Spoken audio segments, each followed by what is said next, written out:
दोस्तों नमस्कार। The real science study channel पर आप सबका फिर से एक बार स्वागत है। सबको नववर्ष की हार्दिक शुभकामनाएं। इस नए साल में सब अपना जो टारगेट है वो पूरा करें, सभी सफल हों और सफलता के कदमों पर अग्रसर रहें। ये मेरी तहे दिल से आपके लिए शुभकामनाएं हैं। रीड की श्रृंखला में हमने 5-6 वीडियो डाल दिए हैं पीछे, आप एक बार देख सकते हैं सबको रिवीजन के तौर पे। अब इस श्रृंखला में हम जो अगला टॉपिक लेके चलते हैं वो है श्वसन तंत्र, रेस्पिरेटरी सिस्टम। देखो, श्वसन का मुख्य उद्देश्य है शरीर को ऊर्जा प्रदान करना। सुनने में थोड़ा अजीब लग रहा है, लेकिन यही सच है कि श्वसन का जो मुख्य उद्देश्य है वो शरीर को ऊर्जा प्रदान करना होता है। कोशिका के अंदर जो श्वसन का केंद्र है वो माइटोकॉन्ड्रिया होता है, जो ऑक्सीजन की उपस्थिति में भोजन का ऑक्सीकरण करके हमें एटीपी के रूप में ऊर्जा प्रदान करता है। ठीक है, और उससे जल और कार्बन डाइऑक्साइड के साथ हमें ऊर्जा मिलती है। आइए हम आगे देखते हैं विस्तार से। गैसों की गैस कौन सी? CO2 और O2 यानी ऑक्सीजन और कार्बन डाइऑक्साइड। आदान प्रदान की क्रिया जो पर्यावरण, रक्त एवं कोशिकाएं या केशिकाओं के बीच में होती है उसे हम श्वसन कहते हैं। यानी वह प्रक्रिया जो वातावरण या पर्यावरण से लेके रक्त और केशिकाएं और कोशिकाओं के बीच में जो क्रिया होती है उसे हम श्वसन कहते हैं। श्वसन की इकाई, जो कार्यात्मक इकाई है श्वसन की, वो है कूपिका। आगे हम विस्तार से पढ़ेंगे, टेंशन मत लीजिए। एक टॉपिक, एक डाउट आपका क्लियर हो जाएगा। कुछ भी आपको दिमाग नहीं लगाना, आराम से मस्त बिंदास होकर वीडियो देखो, सब कुछ याद हो जाएगा इधर ही। देखो, यानी क्रियात्मक इकाई क्या है? कूपिका। यानी कूपिका एक ऐसी संरचना है फेफड़ों में जहाँ पर गैसों का आदान प्रदान संपन्न होता है। जो केशिका है, रुधिरवाहिकाओं का जो जाल है, जो गुच्छा होता है, एक तरह से हम उसको रेस्पिरेटरी ट्री जिसे हम कह सकते हैं, आगे हम विस्तार से पढ़ेंगे। मानव श्वसन तंत्र के मुख्य 3 भागों में हम इसको बांट सकते हैं। कैसे? जैसे ऊपरी श्वसन तंत्र, अपर रेस्पिरेटरी सिस्टम, निचला श्वसन तंत्र, लोअर रेस्पिरेटरी सिस्टम, और श्वसन मांसपेशियां, या हम जिसे कह सकते हैं रेस्पिरेटरी मसल्स। ठीक है, अब हम पढ़ेंगे आगे कि ऊपरी श्वसन तंत्र में कौन कौन से भाग आते हैं, निचले श्वसन तंत्र में कौन कौन से भाग आते हैं, और श्वसन मांसपेशियों में क्या क्या आता है, वो हम आगे विस्तार से पढ़ते हैं। सबसे हम पहले देखते हैं ऊपरी श्वसन तंत्र। ऊपरी श्वसन तंत्र में मुख्यतः जो अपने नासिका है, मुख है, मुख गुहा है, ग्रसनी, और जो स्वर यंत्र जिसे हम लेरिंग्स कहते हैं, मुख्य रूप से यही आते हैं। नासिका, मुख, ग्रसनी और स्वर यंत्र। ठीक है, अब नासिका क्या है? देखो, पहला श्वसन अंग जहाँ वातावरण की वायु शरीर में प्रवेश करती है, वो सबसे पहली जगह कौन सी है? नोज। इसलिए इसको पहला श्वसन अंग कहते हैं। एक जोड़ी नासाद्वार होते हैं, सबको पता है। किसी के 4 छेद तो होते नहीं है नाक में, सबके 2 ही तो छेद होते हैं, यानी एक जोड़ी नासाद्वार। ठीक है, नासिका गुहा का पृष्ठभाग नासाग्रसनी नेजोफेरिंक्स में खुलता है। जो नासिका गुहा का जो पृष्ठभाग है वो नासाग्रसनी नेजोफेरिंक्स इसे बोलते हैं। ग्रसनी को फेरिंग्स बोलते हैं। ठीक है दोस्तों, इसे हम फेरिंग्स बोलते हैं। ठीक है, तो नासिका में कौन कौन सी संरचनाएं होती हैं? देखो इसमें हम सबसे पहले बात करते हैं इसमें नासिका में महीन बाल होते हैं जो कि वातावरण से आने वाली धूल के कणों को और जो जैसे हानिकारक सूक्ष्म जीव होते हैं उन्हें बाहर रोक लेते हैं। इसमें कुछ जो श्लेष्मा झिल्ली है जो श्लेष्मा ग्रंथि है उसके द्वारा श्लेष्मा का स्रावण किया जाता है, क्योंकि जो अशुद्ध वायु है और जो बाहर की गर्म वायु है मुख्य रूप से उसे हम अनुकूलित तापमान देने के लिए भी श्लेष्मा पदार्थ अनिवार्य होता है। नहीं तो कभी कभी हम गर्म हवा लेते हैं वो हमें फेफड़ों को क्षति पहुंचा सकती है। इसके कारण जो श्लेष्मा का जो स्राव है वो वायु का तापमान शरीर के नियम के अकॉर्डिंग है उसे हम श्लेष्मा पदार्थ के द्वारा हम उसे अनुकूलित कर लेते हैं। ठीक है। पक्षमाप जो कुछ सीलिया भी पाए जाते हैं इसमें, मतलब जो छोटे छोटे बालों के रूप में जो संरचनाएं होती हैं ताकि वायु आसानी से प्रवेश कर सके। इसके बाद मुख। देखो हम अगर नाक से श्वास लेंगे तो हम शुद्ध श्वास श्वसन क्रिया करेंगे, क्योंकि जो धूल के कण हैं सूक्ष्म कुछ जो जीव हैं हानिकारक वो, और जो तापमान होता है वायु का वो भी कुछ रूप से नियंत्रित हो जाता है। लेकिन अगर हम मुख से श्वास लेते हैं तो वो श्वास श्वसन की क्रिया तो संपन्न हो जाएगी, लेकिन वो एक तरह से हम उसको अशुद्ध श्वसन कहेंगे, क्योंकि उसमें कहीं भी वायु का प्यूरिफिकेशन नहीं होता है, कहीं भी वायु का उसमें शुद्धिकरण नहीं होता है। अगर अशुद्ध वायु मुंह से हम फेफड़ों तक पहुंचाएंगे तो सभी जो अशुद्धियां हैं वो फेफड़ों तक जाएंगी। लेकिन हम नाक से श्वसन क्रिया कर रहे हैं तो वायु कुछ हद तक, काफ़ी हद तक शुद्ध हो जाती है, क्योंकि काफ़ी धूल के कण हानिकारक सूक्ष्म जीव आदि श्लेष्मा और जो महीन बाल होते हैं वहाँ पे चिपक जाते हैं, जिसकी वजह से वो अशुद्धियाँ बाहर रह जाती हैं। एक तरह से नाक से वायु छन के अपने फेफड़ों में प्रवेश करती है, कुछ ऐसा समझ लो। एक तरह से जो वायु को छानने का काम करता है नाक। ठीक है। लेकिन हम मुख से श्वसन लेंगे तो अशुद्ध वायु हमारे फेफड़ों में प्रवेश करेगी। अगर मान लो नाक से श्वसन नहीं लेंगे तो श्वसन हम कहाँ से लेंगे? मुंह से। इसलिए जो नाक के से श्वास नहीं लेने की स्थिति में हम मुख का प्रयोग करते हैं, यानी नाक से श्वसन नहीं लेंगे तो हम मुख से श्वसन लेंगे। इसलिए ये क्या हो गया, एक तरह से दूसरा श्वसन अंग हो गया। ठीक है। आगे देखो, ये दूसरा श्वसन अंग हो गया। तीसरे में देखो ग्रसनी, फेरिंग्स। हम अभी डायग्राम से आराम से समझ लेंगे पूरा डायग्राम, पूरा जो चित्र है वो सभी संरचनाएं हैं मैं आपको डायग्राम से समझाऊंगा, लेकिन थोड़ा सा एक बार पढ़ लो। यह पेशीय चिमनी नुमा संरचना है जो नासिका गुहा के पृष्ठ भाग से आहार नली के ऊपरी भाग तक फैली हुई है। देखो पेशीय संरचना है, नासिका गुहा के पृष्ठ भाग से आहार नली के ऊपरी भाग तक, यानी ये कुछ इस तरह से जो यहाँ जो संरचना पाई जाएगी ना, ऐसे एक तरफ तो आहार नली चली गई, एक तरफ श्वास नली चली गई, नासिका गुहा। ठीक है। तो जो ये एक्स वाली जो संरचना है ना, यहाँ पर ग्रसनी पाई जाती है। ठीक है। ग्रसनी को हम तीन भागों में व्यक्त करते हैं, नासाग्रसनी, नेजोफेरिंग्स जो नासिका गुहा की तरफ होगी, मुख ग्रसनी, ओरोफेरिंग्स। मुख को हम जैसे ओरल से भी लिखते हैं हम, जैसे कुछ भी हम मुख से कोई भी दवाई वगैरह लेते हैं तो हम उसे ओरल कैप्सूल वगैरह कुछ भी ओरल बोलते हैं ना। ठीक है। जैसे जो पोलियो की वैक्सीन है वो ओरल वैक्सीन है, मुख से ली जाती है। तो इस तरह से मुख की तरफ वाली ओरोफेरिंग्स हो गई। अधोग्रसनी या कंठग्रसनी, जो कंठ के पास में है वो अधोग्रसनी या कंठग्रसनी हो गई। इसे हम लेरिंगोफेरिंग्स कहते हैं, क्योंकि जो कंठ है इस कंठ को हम कहते हैं लेरिंग्स। ठीक है। लेरिंग्स और फेरिंग्स में कन्फ्यूजन नहीं होना है। फेरिंग्स ग्रसनी है और लेरिंग्स कंठ है जहाँ से ध्वनि उत्पन्न होती है। ठीक है।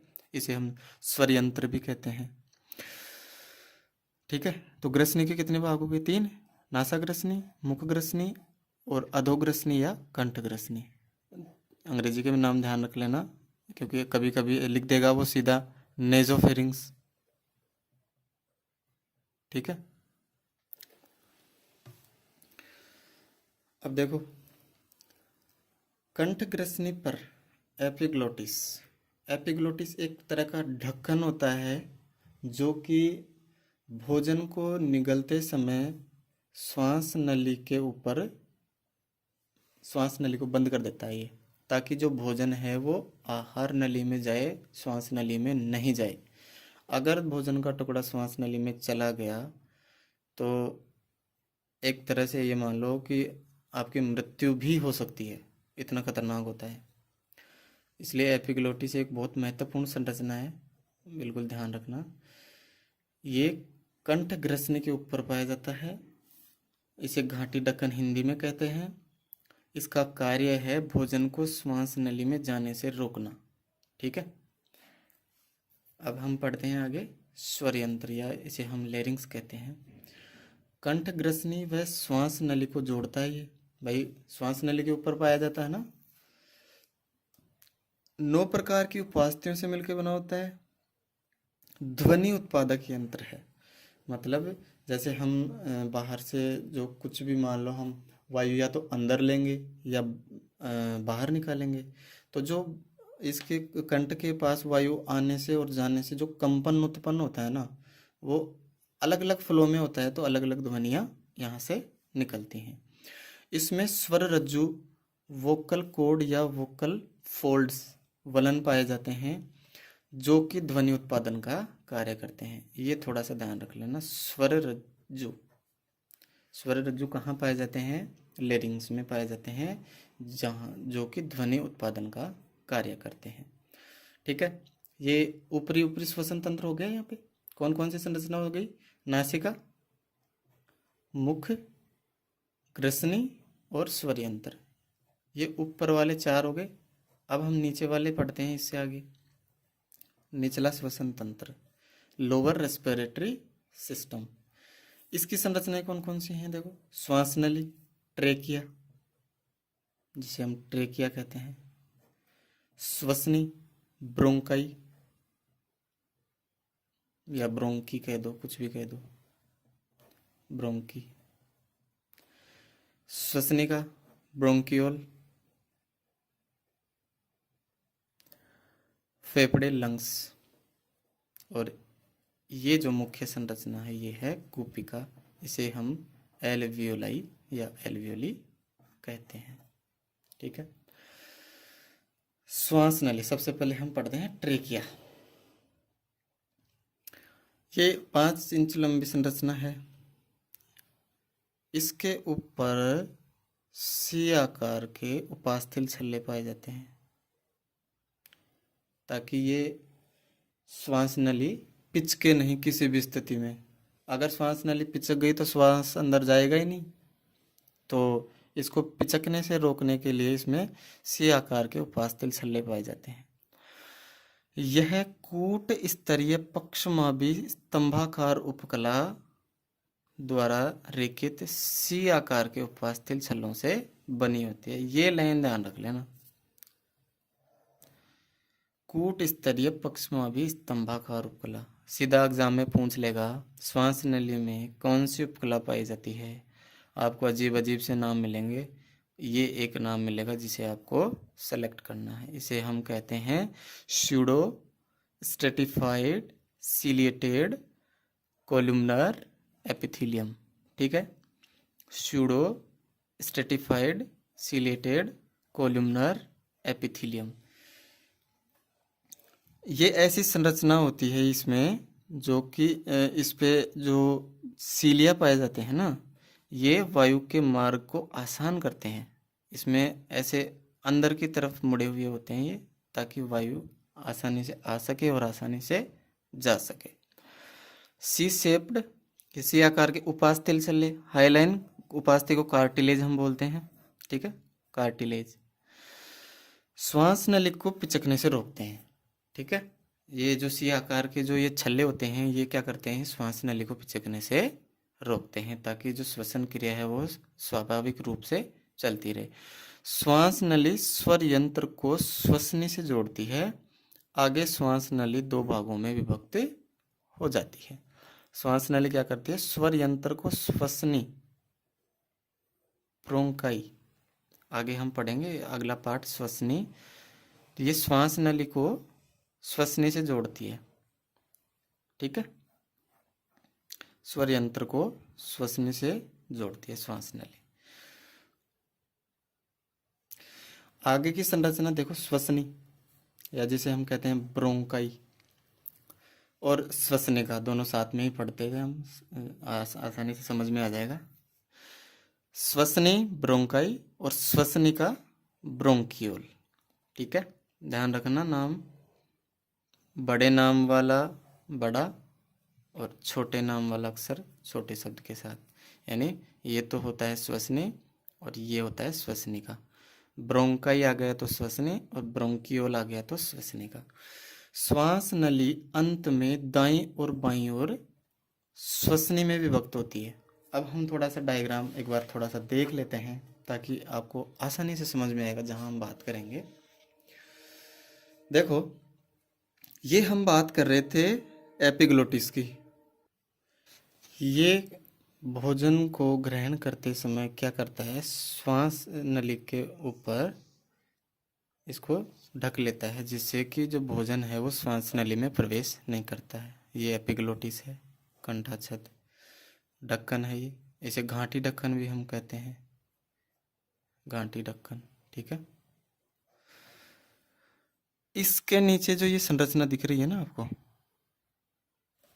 ये संरचना क्या है? कंठ, लेरिंग्स, जो ध्वनि उत्पादन यंत्र है अपना। ये जो संरचना आपको दिख रही है ये श्वास नली है, जो हम पढ़ लिया अभी, ट्रेकिया। अब हम आगे पढ़ रहे थे कि श्वास नली अंत में दाईं और बाईं ओर, ये एक तरफ दाईं ओर जा रही है, एक तरफ बाईं ओर जा रही है, ठीक है, दो भागों में बट रही है।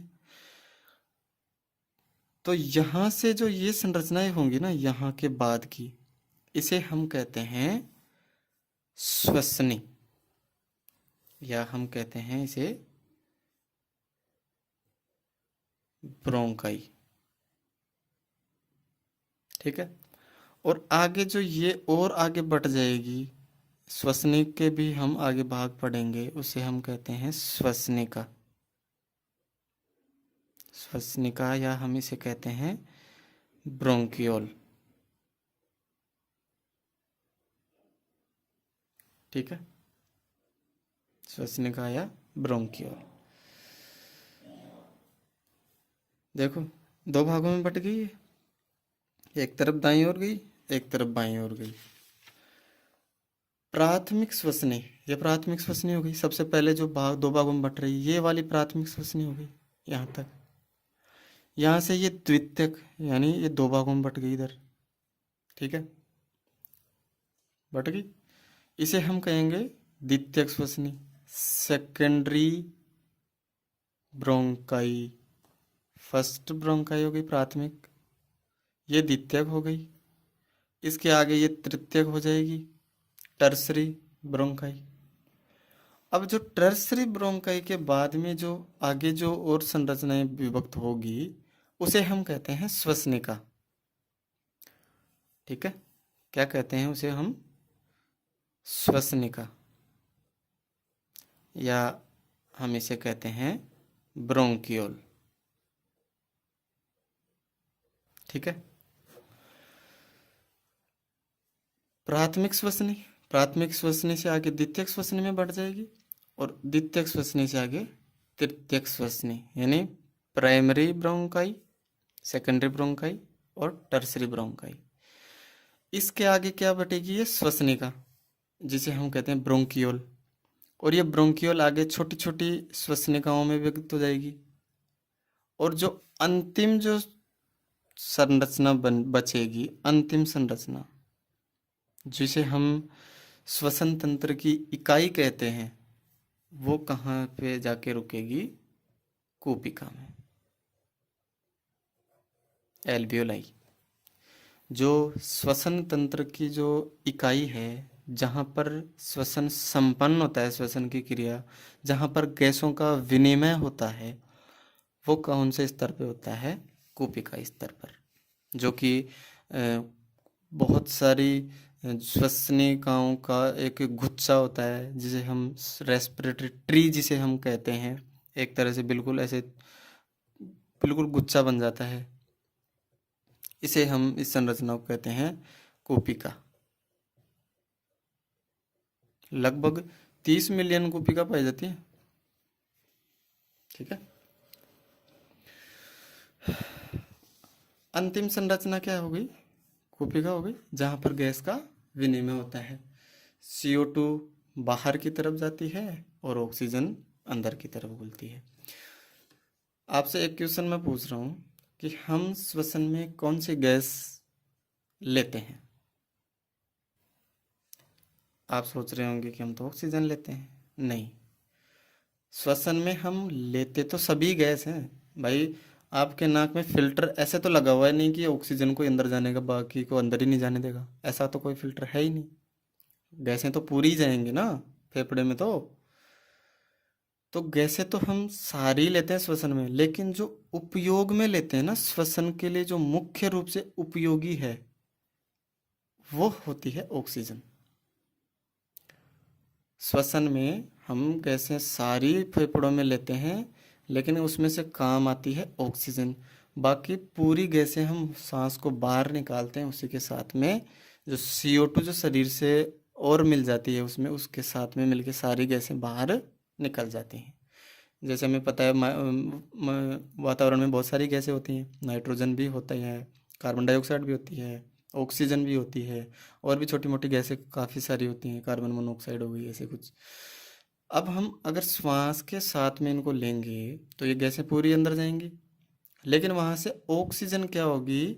रक्त में घुल जाएगी, और जो CO2 होगी वो वापस फेफड़ों में आ जाएगी। तो जो हम वापस श्वास निकालेंगे उसमें से ऑक्सीजन तो काम में आ गई, बाकी बची हुई सारी गैसें हम श्वास के साथ बाहर निकाल देते हैं। ठीक है, थोड़ा सा ध्यान रखना।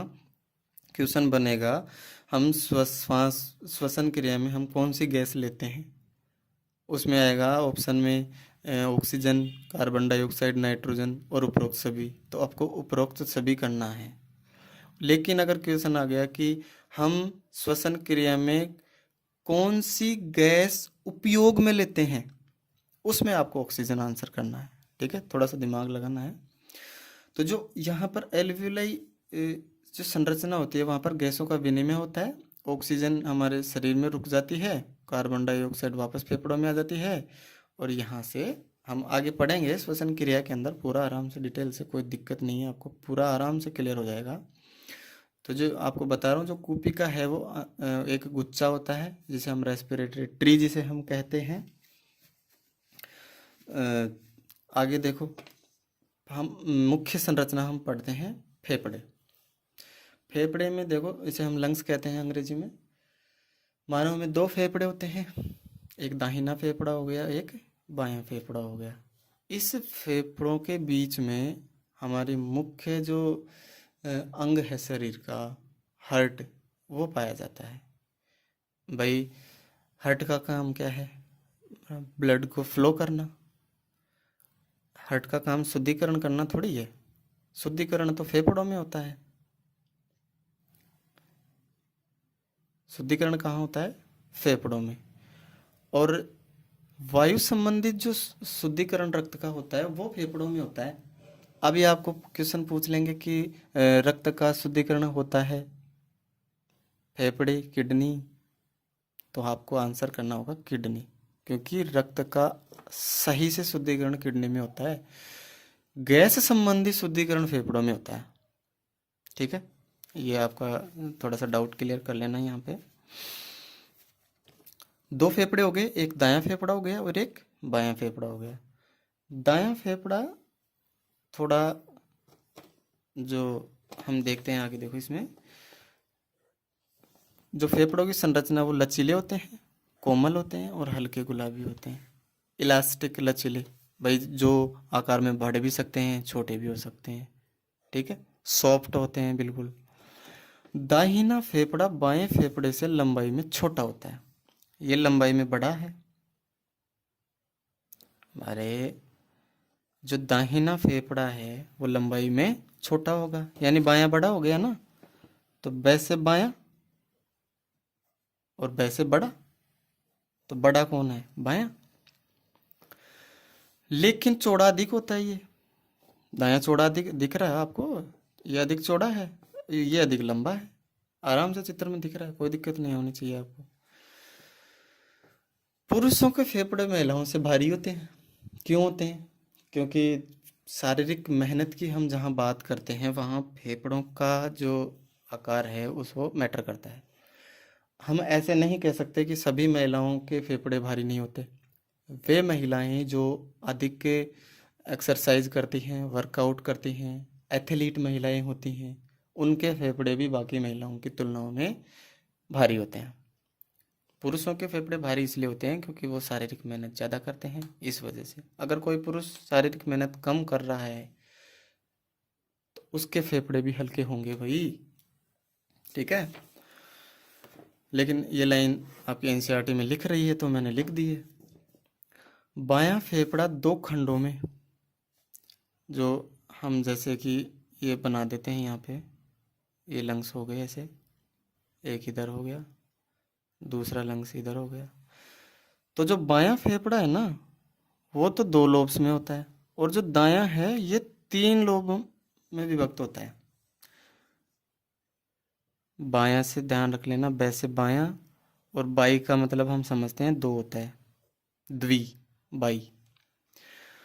तो बाएं से दो, दो शब्द हो गए ना, बायां और दाहिना, दाहिने में तीन शब्द हो गए। तो तीन की तरफ वाला तो तीन लोब्स में बटा होगा, तीन पालियों में, और दो नाम वाला दो पालियों में, यानी बाएं में तो दो भाग होते हैं, बायां फेफड़ा दो खंडों में, और जबकि दाहिना फेफड़ा है वो तीन खंडों में विभक्त होता है। ठीक है, ठीक है दोस्तों। प्रत्येक खंड कई उपखंड में होता है। जैसे हम देखो चित्र में यहाँ पर देख रहे हैं, यहाँ से ये बटे जा रहा है, बटे जा रहा है, ठीक है। उपखंड अनेक छोटे छोटे खंडों में होते हैं। प्रत्येक फेफड़ा स्पंजी उत्तकों का बना होता है, इलास्टिक टिश्यू, स्पॉन्जिस टिश्यू। इसमें कई केशिकाएं, कैपिलरीज, लगभग 30 मिलियन कोशिकाएं पाई जाती हैं। कई केशिकाएं तथा लगभग 30 मिलियन कोशिकाएं इसमें पाई जाती हैं। ये थोड़ा सा ध्यान रखना। फेफड़ा कौन से उत्तकों का बना होता है? स्पंजी उत्तक, स्पॉन्जियस टिश्यू, ठीक है। ये लाइन थोड़ा सा ध्यान रखना, एनसीईआरटी में मेंशन करी हुई है। आपको पूछ लेगा कि फेफड़ा कौन से उत्तकों का बना होता है, ठीक है, तो स्पंजी उत्तकों का बना होता है। इन फेफड़ों में कई तो केशिकाएं पाई जाती हैं और लगभग 30 मिलियन कोशिकाएं, ये आंकड़ा भी आपके एनसीईआरटी में लिख रहा है। कोशिका श्वसनिका का अंतिम सिरा होते हैं। हम यहाँ पे देख रहे हैं भाई, ये ब्रोंकाई में बटा, ब्रोंकाई से ब्रोंकियोल, फिर सेकेंडरी, टर्सरी, ऐसे करता करता लास्ट में कौन सी संरचना बनेगी? कोशिका। तो ये क्या हो गया? जो श्वसनिका, ब्रोंकियोल का अंतिम सिरा हो गया ये, जहाँ से जो गैसों का विनिमयकरण होता है। इसीलिए हम कोशिका को क्या कहते हैं? श्वसन तंत्र की इकाई कहते हैं, ठीक है। जो अंतिम सिरा होता है कोशिका, जो असंख्य केशिकाओं से घिरा रहता है। केशिकाओं में रक्त का प्रवाह होता है, जहाँ पर कार्बन डाई युक्त जो रक्त होता है वो आता है, और कार्बन डाई ऑक्साइड तो फेफड़ों में आ जाती है और ऑक्सीजन उसमें घुल जाता है, यानी वहाँ पर रक्त का शुद्धिकरण हो गया। हम पढ़ते हैं कि जब रक्त हृदय से प्रवाहित होता है तो एक तरफ अशुद्ध रक्त आता है और दूसरी तरफ से शुद्ध रक्त निकलता है। तो वो शुद्ध रक्त होता शुद्ध कहाँ है? फेफड़ों में ही तो होता है ना। तो वो केशिकाओं में जो अशुद्ध रुधिर होता है वहाँ से CO2 फेफड़ों में चली जाती है और ऑक्सीजन उसमें मिल जाती है। तो CO2 वाला रक्त तो अशुद्ध हो गया, और ऑक्सीजन मिलने के बाद में वो रक्त अशुद्ध हो गया, क्योंकि वहाँ से CO2 तो बाहर निकल गई। तो इसलिए रक्त शुद्धिकरण हो जाता है रक्त का। तो ये केशिकाओं में रक्त बहता है, तो यहाँ से ही तो शुद्धिकरण होगा। कूपिका में सल की उपकला, ये भी एक आप थोड़ा सा दिमाग में रखना। कूपिका में कौन सी उपकला पाई जाती है? सल की उपकला। स्क्वेमस एपिथेलियम, स्क्वेमस एपिथेलियम, सल की उपकला पाई जाती है, जो पंक्तियों में पाई जाती है, जो केशिका में प्रवाहित रुधिर से गैसों के विनिमय में मदद करती है। ये उपकला एक तरह से एक वो मान लो, इसको पट्टी मान लो आप भी, जहाँ से वो गैसों का विनिमय होगा ना, वो पट्टी मान लो इसको आप, उपकला को। भाई इधर से जैसे ये हो गई उपकला, यहाँ से ऑक्सीजन अंदर जाएगी और CO2 बाहर निकल जाएगी, ठीक है। तो एक तरह से ये गैस के विनिमय में क्या करता है? मदद करता है। अब थोड़ा सा हम डायग्राम को देख लेते हैं।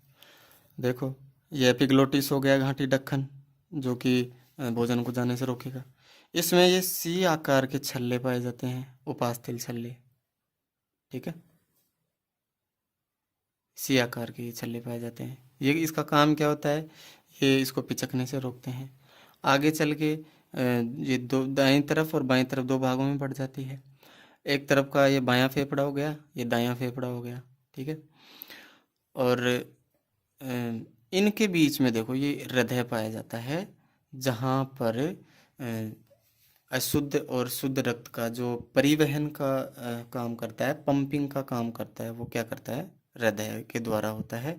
यहाँ से शुद्ध इधर से शुद्ध रुधिर जाएगा, फिर ये शरीर से अशुद्ध रुधिर ग्रहण करके पूरी ऑक्सीजन कार्बन डाइऑक्साइड को यहाँ लाएगा। यहाँ पर अशुद्ध रुधिर हो गया, फिर से ये रुधिर यहाँ पे शुद्धिकरण होगा और फिर से ये इधर से जाएगा, ठीक है। तो आगे हम जो उसमें रक्त परिसंचरण जो तंत्र पढ़ेंगे, ठीक है, उसमें हम आराम से इस चीज़ को पूरी डिटेल से देखेंगे कि कैसे हृदय में, हार्ट में जो रक्त का परिवहन है वो कैसे संपन्न होता है। वो चीज़ हम रक्त परिसंचरण तंत्र में पढ़ लेंगे, ठीक है।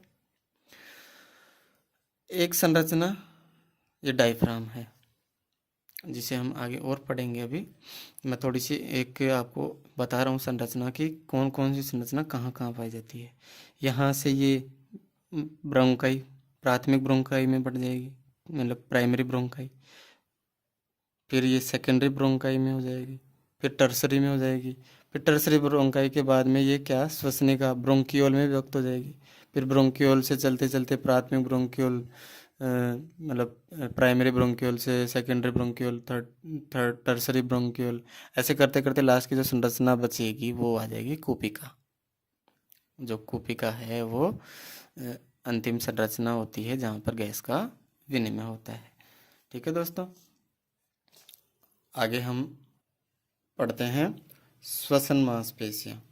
हम 2 पार्ट पढ़ चुके थे, ऊपरी श्वसन तंत्र पढ़ ली, निचला श्वसन तंत्र पढ़ लिया। अब जो लास्ट जो इसका तीसरा भाग है श्वसन मांसपेशियाँ, इसमें हमें कुछ नहीं, डायफ्राम पढ़ना है सिर्फ, डायफ्राम।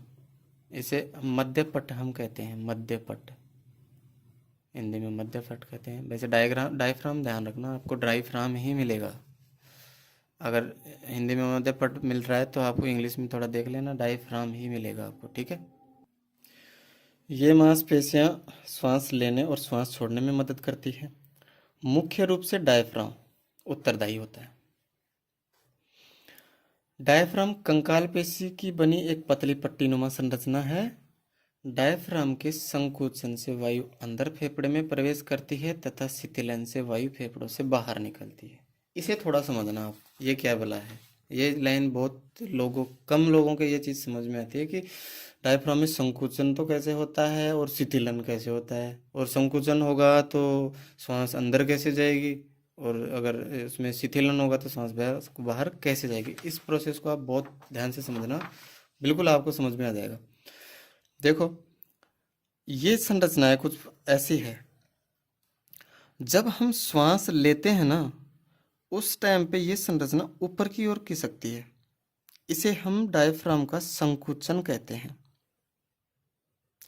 आप श्वास लेके देखो, जोर से श्वास लेके देखो, आपकी मतलब जो आपका जो फसलियां हैं ना वो ऊपर की तरफ गति करेंगे। आप प्रैक्टिकल करके देख लो, अभी वीडियो देखते टाइम में आप जोर से सांस लो, सांस लोगे तो आपकी जो वक्ष जो छाती है वो ऊपर की तरफ मतलब गति करेगी। एक बार तो आप करके देखना इसको, यानी कि इसमें संकुचन हो रहा है, संकुचन होगा तो ये इधर ऊपर दबाव लगाएगा, ठीक है, इधर दबाव लगाएगा ताकि फेफड़े फैल सकें, और फेफड़े फैलेंगे तभी तो वायु अंदर आएगी। इसे हम कहते हैं डायफ्राम का संकुचन। समझ में आ गया? श्वास लेके देखना कि ये डायफ्राम है आपका, ऊपर की तरफ गति करेगा। जब आप जोर से श्वास लेंगे, खींच के जोर से श्वास लेके प्रैक्टिकल कर लो, ये डायफ्राम ऊपर की तरफ गति करेगा। इसे हम कहते हैं संकुचन, ठीक है। अब फेफड़ों में हवा भर गई, अब यहाँ पे जो CO2 O2 का जो आदान प्रदान होना है वो हो जाएगा। अब इसके बाद में जब ये डायफ्राम शिथिल अवस्था में आने की कोशिश करेगा तो ये नीचे की तरफ आएगा, इधर इधर आएगा तो क्या होगा, जो फेफड़े हैं वो पिचकना शुरू हो जाएंगे। इसे कहते हैं डायफ्राम का शिथिलन, यानी सामान्य अवस्था में आएंगे, ठीक है। इसे कहते हैं हवा का भरना, हवा भरना। इसे कहते हैं शीतलन को हवा खाली होना। शीतलन के समय हवा खाली होती जाती है, संकुचन के समय हवा भरती है। प्रैक्टिकल करके आप आराम से देख सकते हैं, आपको पता लग जाएगा कि हाँ भाई डायफ्राम ऊपर की तरफ तो जा रहा है सांस लेते हैं तो। इसे हम इसको संकुचन कहते हैं। और श्वास जब निकालोगे तो अपने आप आपकी जो वक्ष की जो संरचना है वो नीचे की तरफ गति करेगी। हाँ भाई कर रही है, ठीक है, ये इसका शिथिलन हो गया। ठीक है दोस्तों, आसानी से आपको ये चीज़ समझ में आ गई।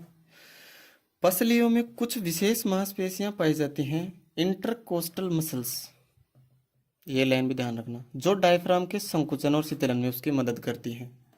सांस लेके देखोगे ना तो भाई पसलियों का भी थोड़ा बहुत तो इसको सहायता मिलती है डायफ्राम को। तो संकुचन और शीतलन आपको समझ में आई क्या? अब जो श्वसन का जो प्रोसेस है ना वो हम थोड़ा सा डिटेल से हम देख लेते हैं। देखो श्वसन वैसे तो हम देखते हैं इसको हम कई भाग से अपन इसको बांट सकते हैं। जैसे ऑक्सीजन की उपस्थिति के अकॉर्डिंग हम इसको बांटेंगे तो भाई ऑक्सी श्वसन हो गया, अनऑक्सी श्वसन हो गया। ऑक्सीजन की उपस्थिति में होने वाला श्वसन ऑक्सी श्वसन हो गया, और ऑक्सीजन की अनुपस्थिति में होने वाला ऑक्सीजन अनऑक्सी श्वसन हो गया, ठीक है। लेकिन हम हमारे यहाँ पर मानव श्वसन तंत्र की जहाँ हम बात कर रहे हैं उस प्रोसेस में जो श्वसन क्रिया है वो मुख्य हम दो भागों में इसको बांट लेते हैं। देखिए अगर बड़े लेवल पे हम इसको पढ़ाएंगे तो इसमें बहुत आगे बहुत डिटेल्स हैं, ठीक है। इसमें आगे बहुत सारा प्रोसेस है। इसमें श्वसन संबंधी इसमें आयतन भी हैं, ज्वारीय आयतन है, निःश्वसन आरक्षित आयतन है जिसे हम बोलते हैं टाइडल वॉल्यूम को टीवी बोलते हैं, ज्वारीय आयतन को। निःश्वसन आरक्षित श्वसन है, इंस्पायरेटरी रिजर्व वॉल्यूम IRV है। अलग अलग आयतन होते हैं ये। कहीं पे आपको अब जैसे टीवी में आपको 8000 मिली वायुग्राम प्रति मिलीलीटर मिलती है मिनट में, 6000 से 8000। और जो IRV है उसमें 2500 से 3000 मिलीलीटर, ऐसे मतलब बहुत डिटेल से है। ये आपको मेरे हिसाब से नहीं पढ़ना चाहिए, रीड के स्तर पर तो शायद नहीं होना चाहिए, लेकिन अब हम क्या ही बताएं आपको, स्तर के अनुसार तो ज़्यादा नहीं होना चाहिए। अब हम देखो थोड़ा सा देखते हैं, एक तो होता है श्वसन दर, श्वसन दर, और एक होता है हार्ट, जिसे हम कहते हैं हृदय स्पंदन, हृदय स्पंदन दर। ये होती है 16 से 20 प्रति मिनट। इसे ध्यान रखना, आप 90% गलत करके आ जाओगे। श्वसन निम्न में से श्वसन दर है, आपको ऑप्शन देगा 72 प्रति मिनट। आप सीधा यही पहला ही ऑप्शन मिलेगा और आप इसको टिक करोगे, आगे देखोगे ही नहीं क्या है। थोड़ा सा दिमाग लगाना यहाँ पर, श्वसन दर पूछ रहा है, ये 16 से 20 ही होती है प्रति मिनट है। आप सोचोगे कि ये क्या चीज़ हो गई, भाई हम श्वास लेते हैं और छोड़ते हैं ना, उसे हम श्वसन दर कहते हैं, और वो हम 1 मिनट में 16 से 20 बार ही करते हैं। लेकिन जो हृदय की जो धड़कन है ना, वो होती है 72 पर मिनट, प्रति मिनट। वो होती है हार्ट बीट जिसे बोलते हैं। यहाँ पर गलत मत कर देना, श्वसन दर अलग चीज है, हार्ट बीट अलग चीज है, ठीक है। तो हम यहाँ से हम श्वसन की क्रिया को 2 भागों में हम बांट लेते हैं। एक हो गया बाह्य श्वसन, या जिसे हम कहते हैं एक्सटर्नल रेस्पिरेशन। एक हो गया इंटरनल रेस्पिरेशन। अब हम सोचते हैं कि ये श्वसन की क्रिया संपन्न कैसे होती है। भाई हमें पता है जो वायु का प्रवाह है वो अधिक वायु दाब से निम्न वायु दाब की ओर होता है, ठीक है। तो चलो ये तो हमें समझ में आ गया कि अधिक वायु दाब कैसे फेफड़ों में अधिक हो जाता है और उन्हीं फेफड़ों में कैसे कम हो जाता है। तो ये होता है ऋणात्मक दाब प्रवणता के कारण। अब ये क्या बोला है, नेगेटिव प्रेशर ग्रेडियंट। जहाँ पर गैसें बढ़ती जाएंगी वहाँ का जो वायु दाब है वो बढ़ता जाएगा, और जहाँ पर गैसें कम होती जाएंगी वहाँ का वायु दाब कम होता जाएगा। तो वायुमंडल और कूपिका के मध्य ऋणात्मक दाब प्रवणता तथा डायफ्राम के संकुचन और शिथिलन के कारण श्वसन की क्रिया संपन्न होती है, ठीक है। समझ में आ गया भाई। कहीं तो वायुदाब ज्यादा होगा, कहीं तो कम होगा, तभी तो गैस का विनिमय हो पाएगा ना, क्योंकि गैस का तो विनिमय अधिक वायुदाब से कम वायुदाब की ओर होता है। तो जब हम श्वास लेते हैं उसमें ऑक्सीजन की मात्रा ज़्यादा होती है, मतलब कि फेफड़ों में जो ऋणात्मक दाब प्रवणता उत्पन्न होगी, यानी कम वायुदाब होगा। कम वायुदाब होगा तो वातावरण का वायुदाब यहाँ से ज़्यादा हो गया, तो वायु फेफड़ों में अंदर प्रवेश कर जाती है। समझ में आ गया। और यहाँ पर ऑक्सीजन की मात्रा जो ज़्यादा होती है और यहाँ पर कार्बन डाइऑक्साइड की रक्त में ज़्यादा होती है, तो ज़्यादा से तो कम की ओर आ जाएगी वायु कार्बन डाइऑक्साइड, और जो इधर से ऑक्सीजन ज़्यादा है वो कम की ओर रक्त में चली जाएगी। इस तरह से गैसों का विनिमय यहाँ पर संपन्न होता है। तो हम एक तरह से बात कर लेते हैं कि जो श्वसन है वो क्या है, कि वायु का मतलब ऑक्सीजन की परिप्रेक्ष्य में ही हम बात कर लेते हैं, वायु का या ऑक्सीजन का फेफड़ों में प्रवेश करना। ये तो हो गया अंतःश्वसन। देखो अलग चीज है अंतःश्वसन और उच्च श्वसन। एक होता है बाह्य श्वसन और आंतरिक श्वसन, दोनों अलग चीजें हैं, ध्यान रखना।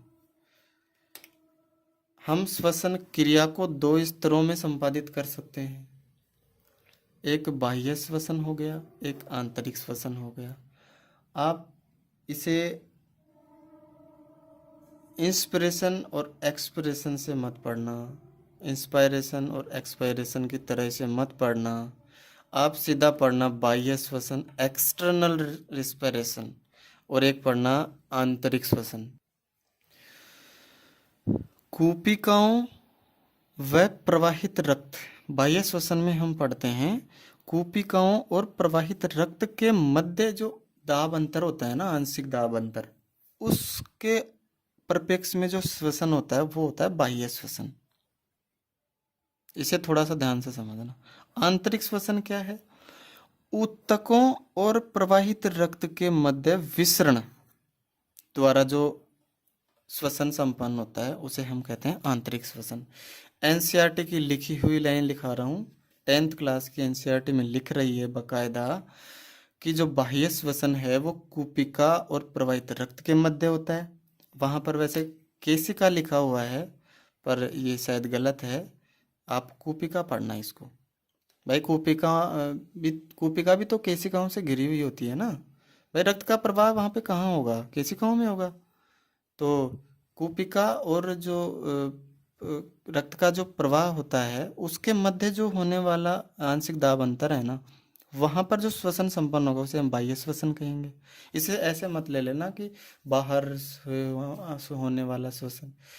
हाँ, जो श्वसन क्रिया है उस क्रिया को अगर हम दो भागों में बांटेंगे ना, मतलब जो क्रिया विधि है ना, क्रिया विधि, उसको हम दो भागों में बांटेंगे तो हम उसे अंतः श्वसन और बाह्य श्वसन में बांट सकते हैं, जिसमें से हम कह सकते हैं कि श्वास लेना अंतः श्वसन हो गया, श्वास लेना उच्च श्वसन हो गया, यानी एक्सपायरेशन।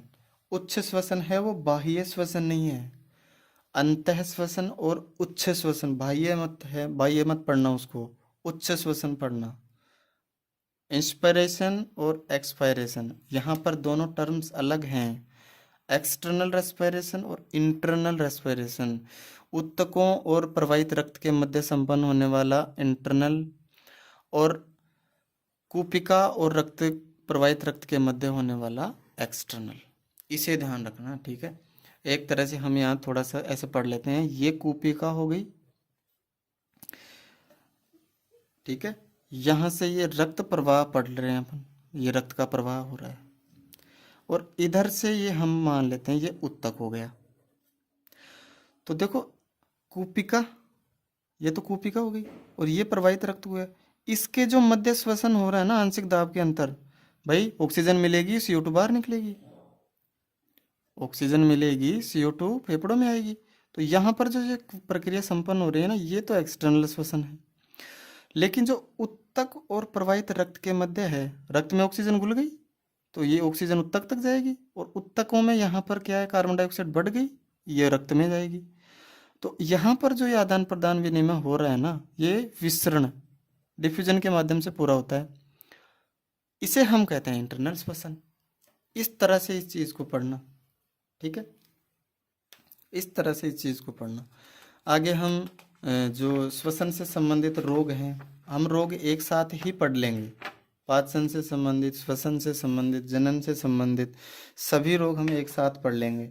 श्वसन में भी बहुत सारे रोग हैं, अस्थमा है, श्वसनिशोथ, ब्रोंकाइटिस है, वात स्फीति, एम्फाइसीमा है, और निमोनिया का कुछ है, लंग्स कैंसर है सिलिकोसिस और एस्बेस्टोसिस है, ठीक है। यह हम एक साथ ही पढ़ लेंगे, क्योंकि रोग का हम एक जगह अगर पढ़ेंगे तो हमें ज़्यादा याद रह पाएगा, और आपको रोग भी हम बहुत अच्छे तरीके से डिटेल से पढ़ा देंगे, कोई दिक्कत नहीं है। अब हम थोड़ा सा लास्ट में एक संरचना है उसे हम देख लेते हैं। वो संरचना क्या है कि जो श्वास नली का विभाजन है ना, वो किस तरह से है, वो हम थोड़ा सा देख लेते हैं। कि हम अभी देख रहे थे कि श्वसनी है, श्वास नली से आगे ये श्वास नली है जो आगे दो भागों में बढ़ जाती है, प्राथमिक श्वसनी, द्वितीयक श्वसनी। ये कैसे, मतलब हम इसको आराम से देख के समझते हैं कैसे होता है ये। देखो ये वाली जो संरचना है ये, इसे हम कंठ कहते हैं, लेरिंग्स जो ध्वनि उत्पादन का कार्य करती है। सी आकार के छल्ले इसमें पाए जाते हैं श्वास नली में, ट्रेकिया में, ठीक है। यहाँ से क्या होता है, ये ट्रेकिया एक बाईं तरफ चला जाती है और एक दाईं तरफ चली जाती है, और यहाँ पर इस वाले भाग को हम कहते हैं श्वसनी, या इसे हम प्राथमिक श्वसनी भी कह सकते हैं, ठीक है। यहाँ से ये द्वितीयक श्वसनी में विभक्त हो जाएगी, ब्रोंकाई, ठीक है। और यहाँ से ये द्वितीय से तृतीय में टर्सरी ब्रोंकाई, और टर्सरी ब्रोंकाई के बाद में क्या है, ये श्वसनिका में विभक्त होती है, ब्रोंकियोल, ठीक है। ट्रेकिया, ब्रोंकाई और ब्रोंकियोल, इन चीज़ों को समझना। ये ट्रेकिया हो गया, ये ब्रोंकाई हो गई, और ये जो संरचना है ये श्वसनिका हो गई। और इस श्वसनिका के बाद में जो गुच्छा पाया जाएगा, बहुत सारी श्वसनिकाएं और इनके ऊपर केशिकाओं का जाल पाया जाता है, इसे हम कहते हैं रेस्पिरेटरी ट्री, श्वसन वृक्ष, ठीक है। तो ये संरचना होती है, और इसमें संरचना में जो लास्ट अंतिम जो सिरा होता है वो होता है कूपिका। ये कूपिका, यहाँ से इसी कूपिका के मध्य झिल्लियाँ पाई जाती हैं, जो कि उन झिल्लियों में जो गैस को जब विनिमय होता है वो वहाँ पर संपन्न होता है। ठीक है दोस्तों, यहाँ पर आपका ये श्वसन तंत्र जो पूरा होता है। इसके आगे आपको कौन सा टॉपिक पढ़ना है आप कमेंट करके बता सकते हैं। आपने वीडियो को बहुत प्यार दिया है, इसके लिए मैं आपका तहे दिल से धन्यवाद ज्ञापित करता हूँ। और मैं आपको